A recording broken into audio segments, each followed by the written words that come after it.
সে গণতন্ত্র পুনঃপ্রতিষ্ঠার ক্ষেত্রটা প্রস্তুত করে একটা নির্বাচনের আয়োজন করবেন, তাই তো? তাহলে এই প্রতিষ্ঠিত যেসব রাজনৈতিক দলগুলি তাদের সম্পর্কে কমেন্ট করা, সমালোচনা করার কি দরকার তাদের? তারা কি প্রতিপক্ষ আমাদের?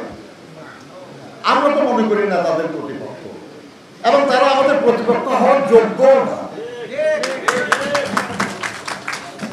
আমরা রাজনীতি করি, তারা তো রাজনীতি করে না, কাজে তারা আমার প্রতিপক্ষ হবে কেন?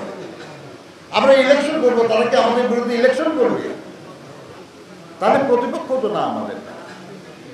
তাহলে মিশামিশি কেন এসব কথাবার্তা? যার সামর্থ্য কম সে নিজের অক্ষমতা ঢাকার জন্য সমালোচনাকে অস্ত্র হিসাবে ব্যবহার করে। আপনার এটা খারাপ, আপনি এটা করেন না, আপনি এটা খারাপ, ভাই আপনি কি করছেন? আমি তো সুযোগ পাই না, এই জন্য করতে পারি নাই। আপনি সুযোগ পাইলে যে কি করতেন এটা তো বোঝা যাচ্ছে না নাকি? যদি চাইতেন পাইতেন সুযোগ, তারপরে না তুলনা করতে পারতেন যে আপনি ভালো না আমি ভালো,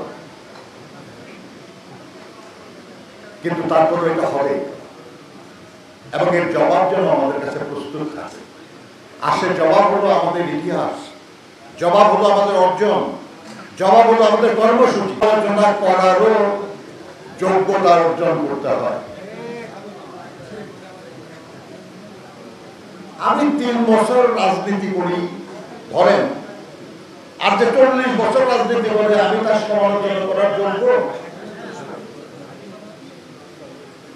যত বিদ্যাই থাকুক না, এটা মাঠের কাজ, এটা জ্ঞানের অনুশীলনের জায়গা না। তারা জনগণের দৈনন্দিন সমস্যা সমাধানের চেষ্টা করবেন। যারা অপরাধ করেছে, দোষ করেছে, খুন করেছে তাদের বিচারের চেষ্টাটা করবেন, যতটা পারেন শেষ করবেন। আর যে গণতন্ত্রের জন্য আমরা লড়াই দীর্ঘদিন ধরে করে চলেছি, আমরা একটা সরকার এখন যারা আছে আমরাই তো তাদেরকে প্রতিষ্ঠা করেছি নাকি? কারণ তো জোর করে ক্ষমতা দখল করে নাই। আমরা এই দেশের মানুষরা আন্দোলনের রত যারা ছিলাম, আমরা সবাই মিলে তাদের প্রতিষ্ঠা করেছি।